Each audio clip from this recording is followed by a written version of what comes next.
In a world filled with viruses, bacteria, and other disease looking to impact the human body, immunity is our first line of defense. But how do we take care of our immune system? What does it really need in order to stay healthy? Are there simple dietary or lifestyle choices we could be making to prolong good health? Find out today on Return to Eden.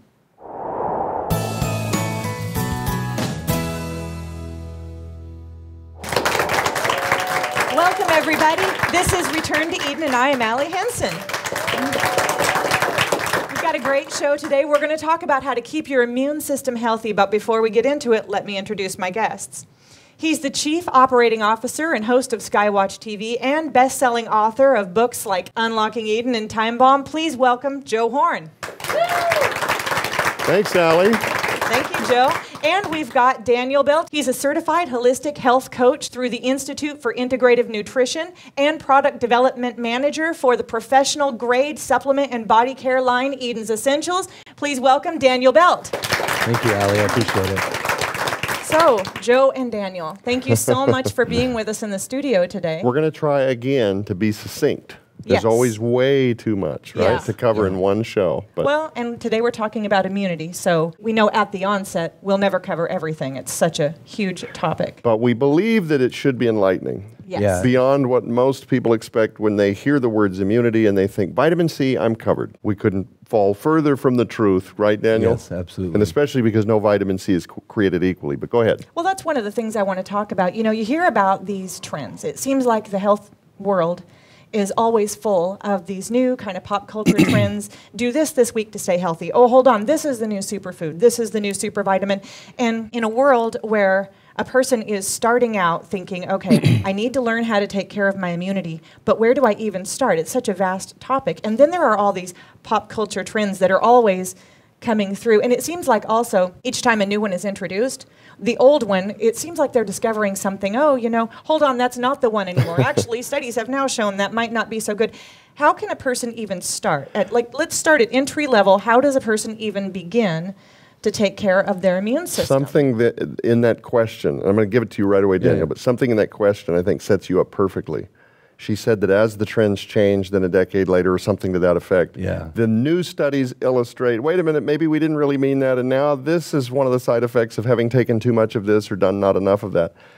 So what we're talking about, tried and true, things like fermentation, the soil, things that go back to the dawn of the creation of humanity. Absolutely. Well, and I really learned this. I've been in the industry for 20 years, and it was very clear to me early on, especially in the health industry, which is different than the medical industry. And I think that's an important realization as well. And it's the marketplace of ideas, which is also drives the engine differently than, say, the medical community. And over the years, I watched every trend come down the pipe. Plus, they would always try to sell me on the trend because I was doing the business. So they were, you know. They meaning product reps and people that represent lines of supplementation. And why or whatever, theirs was always the new thing or the best thing. And they would always come with data and science to back that up. And that's because you were in the business, though. Yeah, I was you in the worked in business of industries where you were fostering supplementation and trying to weed through which ones were good from falsely advertised, et cetera. Yeah, and just because of who I am and where my kind of philosophies lean, it became clear to me that the health industry was more about making money than it was actually about providing real health. And I want to be clear too, because there's also many good people trying to, you know, like all of us, we kind of got thrown into these health positions and then we're just trying to find our way out for our sake, for our children, for our family. And I was also exposed to large amounts of people that were casual conversations, not professional conversations. And you get a really good idea whenever you have that many conversations over time. And what I learned also is to see who's doing what and who's actually being successful. So I would know people for a decade and you get to see what they've done and then the outcome. And it really became clear to me, and as you well know, this is why I harp and get so pontificating and preachy about the way that we go about things, because there's a natural order and it's God's laws. There's no difference between those things, and He's the God of the flesh and everything, and the spirit and all. And there's rules. And so what I've discovered supplementally, but also scientifically, is that it's generally true that the ones that are making their way to the top now, because the health industry has been a thing now for a couple decades, but really for the first You're talking time, about brands. The people have kind of gotten a market share that's large. And and so they've actually, as we get into fermentation and we get into, vitamin, D's and zincs and things like that, that the trends that we see that are really powerful actually usually mimic empirical knowledge that has been passed down forever. We've been fermenting things forever. Right. And the science that comes out about these things is off the charts. It literally, and I can even say this to you, there's not even enough time to discuss it all, which we've talked about at length, but it really isn't that complicated. The science is complicated, but it was done without the science. Right. So we don't have to know all the little details, and we're here to illustrate some of that, but we just have to know that wisdom is meant to be simple. And that's why people have been fermenting forever. Right. That's why they've been pickling. That's why they historically had to do permaculture. They had to have a culture of their soil that allowed it to perpetuate year after year. Right. And that's God's design. The way that I look, and the way the earth is, it's beautiful and it's amazing. But I also think it's illustrative, especially in something like an origin story. A garden is tended. It's not just left to roam to its own devices. It is cultivated and it is governed under the law that keeps perpetuating itself. And we have to do the same thing for us. I don't want to get too far afield, but I think it's important that we understand the philosophy of where to start. And that's where it begins. It starts with the basics, and it starts with compassion for yourself and accountability for self. And meaning I'm going to hold myself accountable. I'm going to do the best I can with my decisions, and I'm not going to live up to it every day. So when I fall off, I just need to get back up. And that's the first step of getting over the top of this. Yeah. And it was fairly long-winded, but it's really not. There's not enough hours to discuss trying to illustrate how we got here, what we're going to do. It's complicated. And so I wanted to lay that groundwork because therein lies the foundation of immunity, which is going to be sleep. It's going to be finding outlets and creating a life that isn't overly stressed. Right. It's going to be about not eating poison. And that kind of speaks to something you said a minute ago. And when you were talking, I was thinking about our grandparents. You said the science. We're only just now being able to quantify some of what we're learning now about God's creation. But why is that? It's because the world has changed, because we've changed it. Yes. Can you imagine our grandparents having a clue? I'm sure there were some enlightened ones that were way ahead of their time, but generally, like my grandmother, wouldn't have been able to explain any of the large words that Daniel has memorized in terms of immunity or methylation or, gut flora or microbiome or anything. But they lived a life that was a lot of self-aggregation. They grew gardens. We remember. It was just standard procedure. You did your own canning. You did your own jarring. You grew your own meat. The word organic, what is that? Everything they did was organic. Yeah. Heirloom seeds. Why would you need an heirloom seed? What does that even mean? Right. Yeah. What is that? Right? Yeah. But over the last 30, 40 years in particular, we've come along as society, as men and women of the earth who now have dominion over all of the soil and the things that we grow. And we've decided that we can do it better than God. We can do it faster than God. We can do it bigger than God.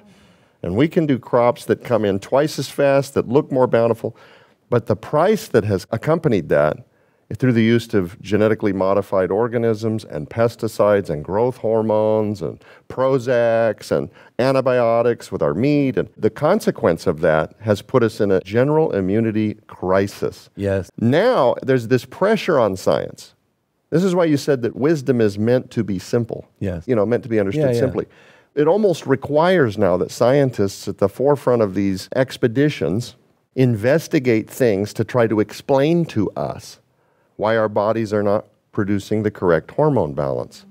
Why are our bodies not receiving the right macronutrients and micronutrients? Why are our immune systems generally destroyed before we even confront a biologically engineered virus, for example? Yeah, absolutely. Is this making sense? No, totally. So there's a lot of pressure on these doctors and neuroscientists to fix me. What's wrong with me? I can't explain this. And that's met with masking symptoms instead of getting back to the core. Yeah, and we're not going to spend today talking about pharmakia and the number of medications that help maybe mitigate the symptoms but never deal with the underlying issue. But when you were talking, it made me think there's a reason that God meant for his knowledge to be simple to us, accessible to us, without having to read encyclopedias to understand how, the lactobacillus in my gut is populating more quickly than the fungal overgrowth that's happening. Right. You see what I'm saying? Yeah, and we were meant to just eat what he gives us, and it is our medicine, and we don't think beyond that. Yeah, and if we govern creation correctly, not just effectively, but correctly. Some of the things that, we might hear off and again, like with the dust of the earth, right? Well, more specifically, it's not dust, it's soil.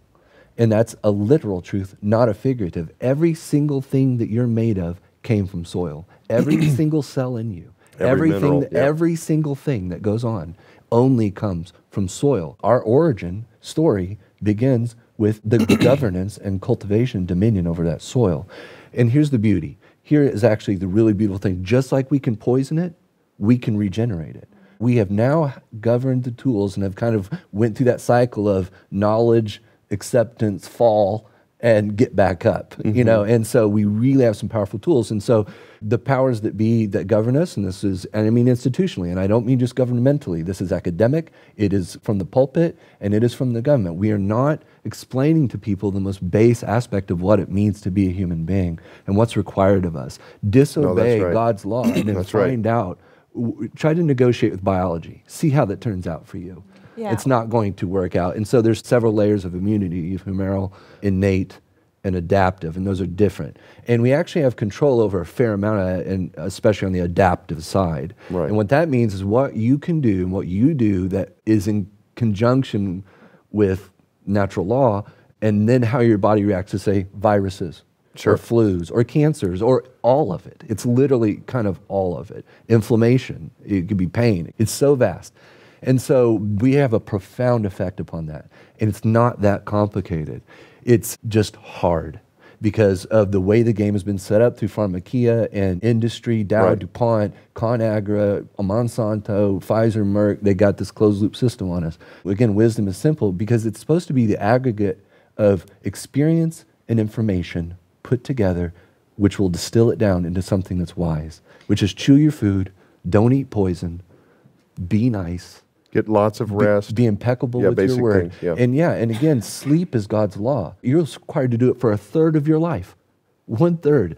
Ignore that and see what happens. If I was to get into the studies of second shift workers and what your immunity looks like, it sounds almost unbelievable. And it gets difficult too because each one of us knows people. Daniel, you know this. You know this. I do. Before I met you, you'd spent, gazillions of encounters with people trying to coach them on their health. The ones that you can have the best success coaching are the ones that are there to devour the knowledge that will also then walk out the steps whether they fully understand it or not. Yeah, it's the accountability. And here's the thing, because you're talking about the laws of God and you keep saying, I dare you to do this, or I challenge you to try this and see what happens for you. And unfortunately, all of us know those that we've tried to help and they come back 30 days, man, it's just not working, it's just not kicking in, I'm blood. Did you change your lifestyle or did you just swallow the B supplement? Yeah. Well, I felt a little kick from the B, but I'm still up till midnight and gosh, I got to, and then random, and so you're going to bed early and you're staying up late and I got hungry at midnight, so then I was up till 2, but so you're disobeying at least 1/3 right there of the laws of God, not resting, not getting into circadian rhythm, the deep REM cycle sleep that you need for healing and restoration. And then you're wanting, like we've been indoctrinated to hope for with pharmacia and something from the doctor, that there's also maybe something in nature that you can just swallow really quick and it comes in a bottle and it fixes things. Yeah. So that expectation, where's that coming from? It's from the multiple decades of people being indoctrinated to believe that A, you're to treat your health like you would your car. If you're not interested in your car, you take it to a mechanic and he fixes it for you. So your health now, you've farmed it out to a doctor. Yeah. I don't know what's going on with my thyroid. My doctor said this, that, and the other. He's the expert, right? And bless the doctor for trying to do what he knows to do, right? Yeah, absolutely. But you've not taken any onus on your own health. Yeah. And it also you're farming all these decisions out and you're paying no attention to it whatsoever other than your suffering. And you believe that you've done everything that you know to do because the doctors. But how about, getting back to what you said a minute ago, some personal responsibility. Now, I'm not talking about going online and memorizing encyclopedias on natural health. You could do that if you're curious. And there's some resources like Time Bomb and Unlocking Eden, that'll help you get started. But the point is, even my book will not fix what you're struggling with if you don't apply the principles of rest, sleep, self-control, moderation. it actually calls into question, what is faith? Like, do you believe that God created laws that are there for your victory?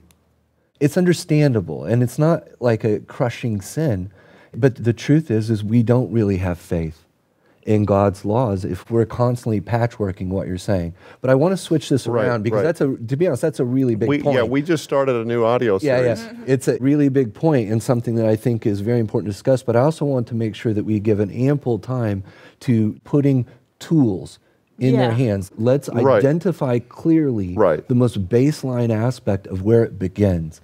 And we have a supplemental line, and I want to touch on this, though. It is the contents of this conversation we've already been having that will lay the baseline for it, and that picking the right tools to help you is intrinsically important as well, because there are great tools, but they will never replace life. And there is an organization to life. God did not just create chaos. He created order. And that's important. And I would think we would be well served to actually have faith in that order. And that actually calls for a commitment.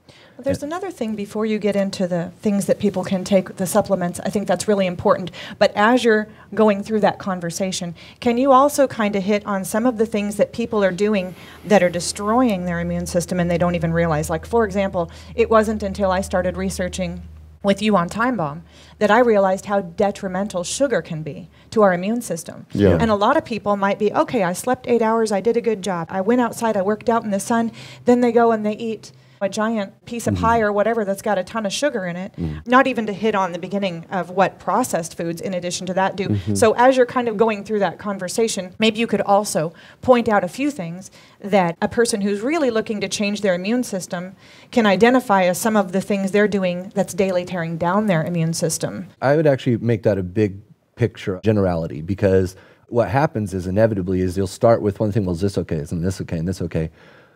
You should eat clean food in the manner in which it is cultivated on earth. That would be the answer. So it's okay to actually have sugar, but in the manner in which it's made. When you have an apple, it has all the fiber, it needs to control the sugar, it has all the enzymes that it needs to metabolize its internal structure, and there's a whole bunch of other stuff. Yes, it's all relative, and it creates great ecology, especially in the stomach and colon, that continues to perpetuate bacterial growth you do that need fight a certain infections. Amount of glucose. Your brain requires it for function, everything. Yes. What I would say is it's really more about, please don't eat poison. There's going to be a learning curve and a period where you try to figure out what's clean and what isn't. But this is where you start having actual relationships with people around you. You go to the store, you talk to the person, you go to the farmer, whatever, however you're going about it, and have a real conversation like, well, what do? Is this grown in a manner that is correct, and it's not a judge on these people. They're going to do whatever they're going to do, but this matters to you. You become what you do. And so that if we just take this extra time, it's a little front heavy where you're going to make those relationships. But once you get familiar with some of that language and make some of these good relationships that actually respects the idea that the only thing that you will ever be able to serve the kingdom with is your body. If you don't eat and you do not have what it needs, then it cannot be effective for Christ. And just to dip into scripture a little bit, he says, is this the fast I have chosen? And then it goes on to explain, like, because the people had called out for God, help us, we've fasted and prayed, but they weren't living the way they needed to live. And he was saying it didn't strengthen their frame. And that's what he told them, is like, if you do as follow the law, then your frame will strengthen and you'll be known as the repairer of walls and things of this nature. And I'm paraphrasing, but that's kind of where it goes. Well, it's just that you keep mentioning don't eat poison. And again, helping you guys research on some of the things you've done, I've noticed that it never occurred to me that organic food that's not sprayed with these pesticides, these are literally chemicals that are designed to kill. They're designed to kill things that are landing on this food, and then you put it in your body. And that was such a profound realization to me that you're literally eating a poison. Like, I'm not talking metaphorically like you're eating something that's not good. It's not metaphor. I say it's very literal poison, right? Yeah, and it's really important because all of Western medicine is based upon the premise of the beginnings of Hippocrates, which is when doctors swear their oath, the first rule and tacitly and explicitly said and understood is that do no harm. And that is a godly principle, which means like don't do things that put bad things in motion. So there's your first step, which is why I go on about poison, which sounds a little general, but it is kind of general, but it is also literal. And kind of back to the, we are the soil of the earth. What we do is when we cultivate that soil and put it inside of us, and this ties to fermentation, which we'll cover in the future and stuff like that, then actually that will turn on back the gifts that we are meant to have and bear us forward. And the science supports something that has been empirically known for longer than we've had writing. And if somebody's watching this and they're still a little overwhelmed, and they're really fishing for something they can start today, here's another thing that could help dramatically reduce your exposures to something like an herbicide, a pesticide, or a ton of ingredients and sugars and things, preservatives, artificial dyes, the kinds of stuff that destroys your gut health and then they're in the immune system. When you go to the grocery store, and this doesn't have to be enigmatic or mysterious, it's very simple. Look for single ingredient foods. So that's another huge one. So when you go to the grocery store and you flip a product around and the ingredient list is this long, and you can't pronounce any of it, that's probably a label game. That's probably not going to be something that the liver or the gut appreciates. No, seriously. Rule of thumb, don't put that in your mouth. Now, the other thing is, this is going to drive you to single ingredient foods because you're going to find, oh, I get this. This says black beans. There's no ambiguity about what's in the bag, right? Right. So now what that's going to do, though, is that is going to start pushing you towards a lot more cooking for yourself. But here's the thing.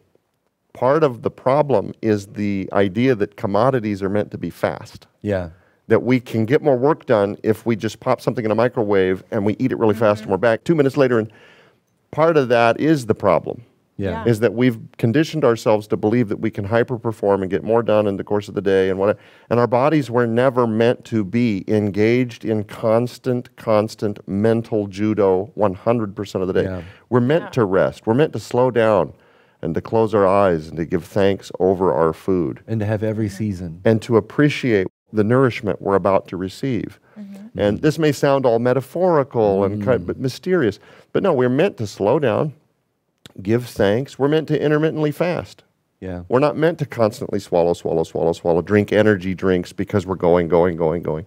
So again, when you get back to single ingredient-based foods, this is going to drive you to do more of your cooking. And that might mean getting something like a pressure cooker. Well, let me stop you. And make more of your soups and your own chilies and your own bulk type variety foods. You'll save a ton of money. And it may require that you do a little pre-planning throughout the week and you take your sack lunch and maybe a bowl this time. I want to piggyback on something you had just mentioned about the slowing down process. You have to let every season go through, and that includes food. God made food in accordance with seasons, no less. And there's so much science behind this. Your metabolism actually begins with the preparation of food. So when you cut open an apple or whatever it is, actually what happens is, and you smell it, when you're smelling things, that's biochemical. It's going into your body, and it's what turns on your metabolism. You got metabolism issues, got weight issues, which is endocrine as well. It's because we don't allow for the process. You don't get the terpenes. You don't get the kinds of things that set up the process for digestion. Your body's not ready for digestion, and then you throw food in it. It also tells the brain to start releasing saliva. And starts the entire metabolic process. We're going to receive nourishment. Let's begin producing enzymes that you're going to need for digestion. And slowing down is the only possibility for that ever occurring, and it's intrinsic law. I also want to pivot again, because we need to get some really good basic bullet points on also what to do, because we talked a little bit about what not to do. And be patient with yourself. You're not going to change your whole life in a week. Just start reducing down these processed foods, starting to become a little bit more familiar with clean food. But I want to tie this back in to some of the very basic immunity stuff. I would strongly encourage that people go outside in the morning. I've talked about it a lot. It entrains circadian rhythm. That's what turns on and off your hormones. Stress, sleep, digestion, metabolism, strength, memory, all that stuff is cued by the sun. So when you get up in the morning, get some sunshine in your eyes and hopefully on your body. You need it in abundance. And then also again in the evening, because when the sun goes down in the sky again, it only happens in the morning and the evening, because when it gets above you, light spectrum changes. But if you go in the morning, if you go out, especially if you can be barefoot, It actually turns on ion charges and does these other things that are part of the process. Whole TV shows. Yes, whole TV shows. But that will entrain your circadian rhythm, and that's what lets you know what time it is. It'll tell you when you're supposed to go to sleep. There's almost no chance you could have normal sleep because your body doesn't know what time it is. Oh, we're out of time. Yeah. And it's devastating because you're talking about light, and I'm sitting here biting my lips because what we mostly do is fall asleep to the television or we stare at blue screens all day. But light, I mean, this is a whole series, but light is like turning on all of the metabolic switches and then shutting them down at the right times of the day, because we were meant to live outside and to act and to build and to create and to procreate and to farm and to... So it goes all back to what we've done from the Garden of Eden to destroy the way we live life now. Yeah. And then we farm all of our medical decisions to a doctor, and then we wonder why we're in these tailspins. And we hope in the coming weeks to help unpack even further this conversation with a specific focus next week on very specific things that you can start to do in terms of supplementation that will help bolster your immunity and improve digestion. Yeah, it's just too bad we don't ever have enough time. Yeah, absolutely. If immunity is our first line of defense in a world filled with illness, then knowledge on how to bolster it is certainly a powerful asset. Joe, Daniel, thank you so much for being here today. For everybody in the studio, thank you for joining us. Thank you at home. We'll see you next week when we talk about vitamins and supplements and how to navigate that world. Thank you so much for joining us on Return to Eden.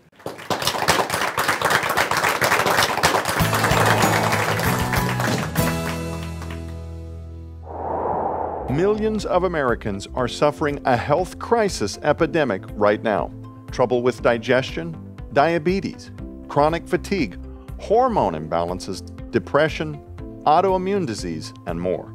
The truth for many is that the real culprit of modern disease is simply a lack of vitally important nutrition. It is well established that the food we eat today has but just a fraction of the nutrition it once carried. Over the last 6 decades, there has been an alarming fall in nutrient density across the board, from fruits and vegetables to meat, dairy and eggs, due to soil depletion and intensive agricultural growing and harvesting methods.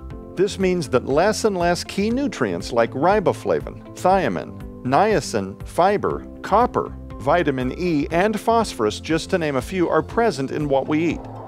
What's worse, almost all of our food is laden with poisonous herbicides, pesticides, and antibiotics which destroy our body's microbiome, the health of our digestive tracts, where 80% of our immune system resides. In short, it means that we're not being nourished properly. But what if I told you it didn't have to be this way? At Eden's Essentials, we provide the absolute best and cleanest nutrient-dense whole food supplements and personal care products on the market. At Eden's Essentials, our products undergo a series of the most complete and rigorous raw material tests in the industry to ensure that our customers receive the highest quality bioabsorbable nutrition possible. From our full-spectrum immunity-boosting fermented mushrooms, some of nature's most powerful antiviral nutrition, to our 100% fermented organic whole beetroot powder for cardiovascular support, and our special Eden's blood sugar support for assisting proper insulin regulation, you can nourish your body like never before. So revolutionize your health, maximize your immunity, and restore your vitality. Experience for yourself the Eden's Essentials difference and join the Eden's family. Visit edensessentials.com today.